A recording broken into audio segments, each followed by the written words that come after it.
This clip is brought to you by SaveWithConrad.com.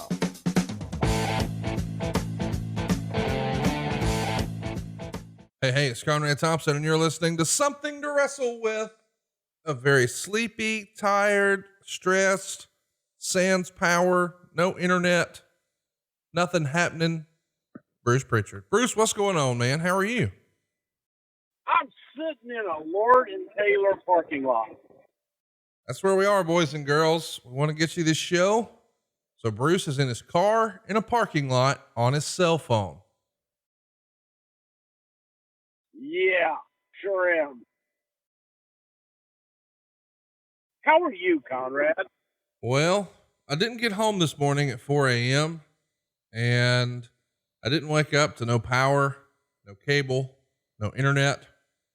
I didn't have to drive around looking for the best cell phone reception and then lay my seat back to talk about Bob Backlund. So probably better than you, if I had to guess, maybe. You know what? I'm going to give you a shot on this one. Normally I would argue with you not doing fucking great, but that would be a lie. Yeah. So, shout out to everybody who's been dealing with some, power issues in the last few weeks, I guess, here, since, you guys had a bit of a weather event, I believe is the proper term.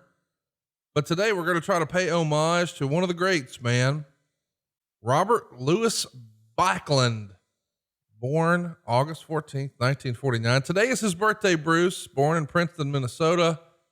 And man, there's so... The day is his birthday. Happy birthday to you. The day is his birthday. Happy birthday, Bobby.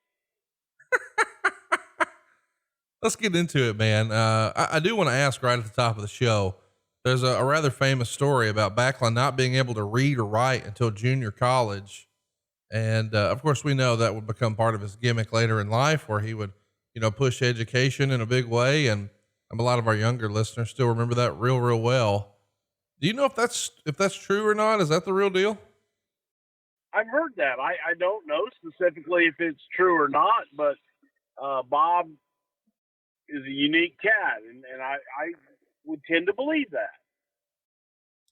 Well, let's talk about his wrestling history here. He's going to wrestle for North Dakota State, easy for me to say, North Dakota State University in the late 60s and early 70s. He even wins the Division II NCAA championship at 190 pounds in 1971, and then decides he wants to become a professional wrestler.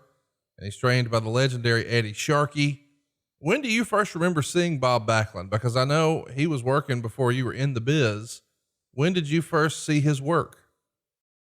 I remember seeing Bob, we would get the St. Louis wrestling programs and all the magazines, what have you. Bob had been wrestling in the AWA for Vern Gagne and noticed him in St. Louis. So the fact that Bob was being sent out and booked in St. Louis was kind of a big deal because St. Louis all the promoters would send their best to Mushnick. And Mushnick was a lot like Paul Bosch in that he could command the best of the best from around the world. And seeing Bob Backlund on there, you knew that there was something special for him to be booked in St. Louis for Sam Mushnick.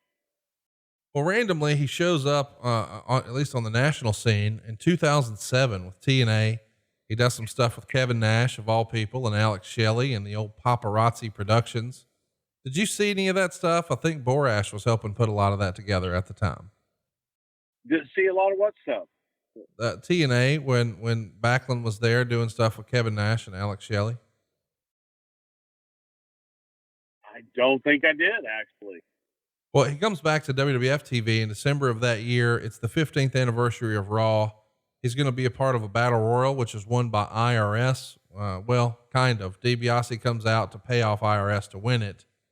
How was Bob to deal with in these one-off appearances that you guys were bringing him in for here? An absolute joy. And also you add to that, extremely stressful because you never knew what he was going to do. We've gone from, company was doing sort of one-off appearances with Backlund to then he finally gets to go into the Hall of Fame. in April of 2013. He's inducted by Maria Menounos.